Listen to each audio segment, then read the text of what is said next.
কেমন আছেন সবাই? আশা করছি ভালো আছেন। তো আজকে আমি খাসির মাংস রান্না করব, তাও আবার মাটির পাতিলে। তো মাটির পাতিলে কিভাবে রান্না করি দেখতে থাকুন। পুরো রেসিপিটাই আপনাদের সাথে শেয়ার করব। এখানে আমি এই যে মাটির পাতিলটা এনেছি বাজার থেকে কিনে। তো এখন এই পাতিলটা আমি জল দিয়ে ভিজিয়ে রেখেছিলাম। এখন আমি খুব ভালোভাবে পরিষ্কার করে নিব।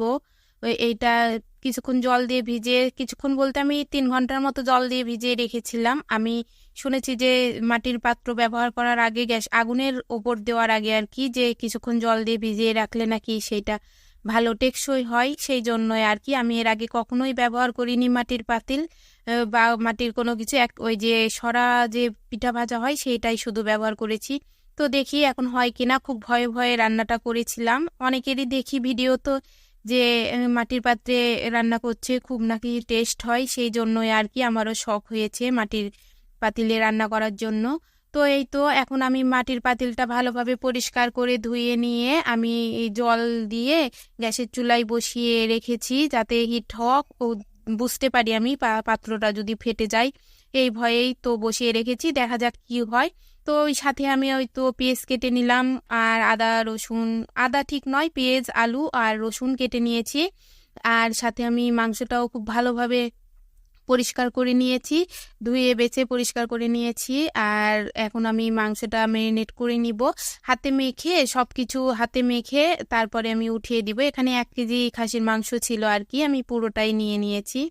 তো এই তারপরে এই যে রসুন দিয়ে দিলাম, পেঁয়াজ দিয়ে দিলাম, আর কিছুটা আস্ত জিরা, গরম মশলা আর শুকনো মরিচ দিয়ে দিলাম। আমার ঘরে তেজপাতা ছিল না, যার জন্য আমি দিই নাই। আর এখানে আমি ধনিয়া গুঁড়ো, ঝালের গুঁড়ো, লবণ, হলুদ আর আদা জিরে বাটা। আদা জিরে বাটাটা আমার ফ্রিজে ছিল, একসঙ্গেই বাটা, আমি একসঙ্গেই পেস্ট করে রাখি, তাহলে আমার সুবিধা হয় দিতে। তো তারপরে আমি সব কিছু দিয়ে সব শেষে সরিষার তেল দিয়ে দিলাম।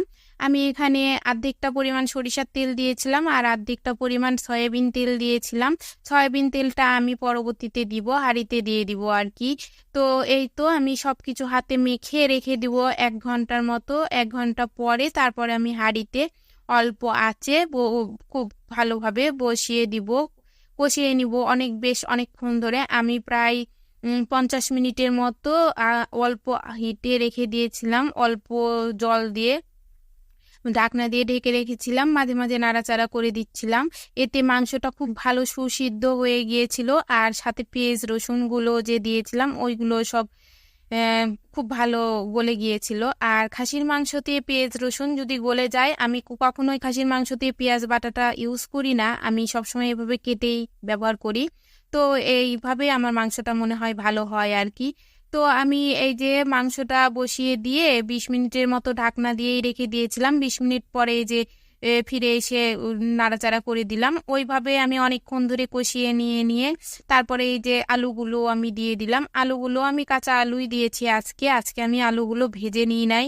তো যাই হোক, এই যে মাংসটা আমার কষাতেই কিন্তু সিদ্ধ হয়ে গেছে, আপনারা বুঝতেই পাচ্ছেন মাংসর কালার দেখেই।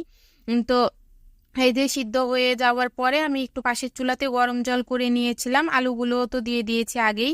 তো আলুগুলো দিয়ে একটু কষিয়ে নিয়ে তারপরে আমি এখানে অল্প পরিমাণ ঝোলের জন্য জল দিয়ে দিলাম। তো এই তো মাংসটা হয়ে এসেছে, আমি উপর থেকে গরম মশলা নামিয়ে এই যে মাংসটা নামিয়ে নিব এখন।